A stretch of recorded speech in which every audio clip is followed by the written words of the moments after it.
Good afternoon, I'm Raylene Ramsey. This is your afternoon news fix for Monday, the 3rd of March. A new government health package. It's announcing 100 clinical placements for overseas trained doctors to work in primary care in New Zealand. Health Minister Simeon Brown and the Prime Minister are unveiling the plan this afternoon. Here's political reporter Azaria Howell. It would pay GPs and other providers an incentive to support up to 400 graduate nurses a year for 3 years from this year.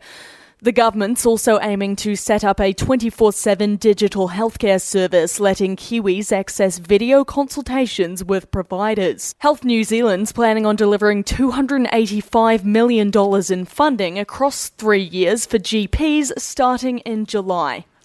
Luca Fairgray can now be revealed as the Auckland schoolboy rapist who committed more sexual offences as his victims fought his name suppression. Fairgray pleaded guilty to 10 charges against 16 girls in 2021, including rape and sexual conduct with a person under 16. That offending was when he was 14 to 17 years old. Then in 2023, while still under interim name suppression, he had sex with a 13-year-old girl. Now, aged 22, he was convicted last month on 3 charges and will be sentenced this month. A study has found health star ratings are largely ineffective. Otago University has led a probe of the decade-old voluntary system for rating food products, finding they only slightly improve diet. It says its changes could save the health system about $8 million over 110 years. But if it were mandatory, the savings would reach $568 million.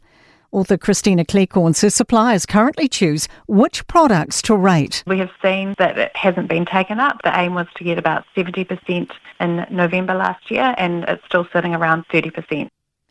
Ukraine's President Volodymyr Zelensky has reiterated the need for strong security guarantees to ensure peace.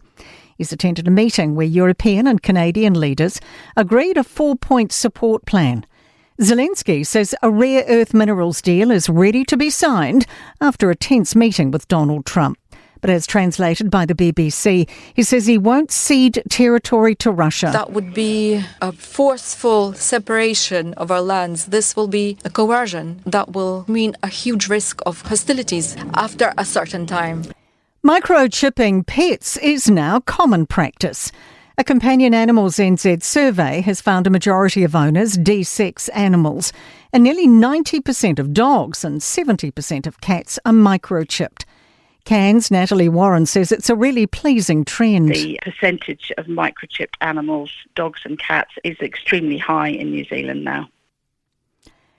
To sport and a decision to make for Hockey New Zealand after the Black Sticks women took out the Nations Cup tournament in Chile. Their penalty shootout win over Ireland in the final earns them a berth in next season's Pro League, which they withdrew from ahead of the 2023-24 season.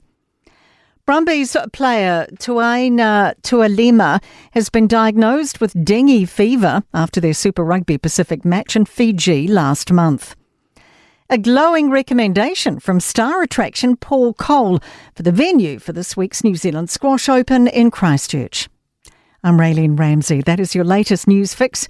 We'll be back with the next update tomorrow morning from the Newstalk ZB newsroom.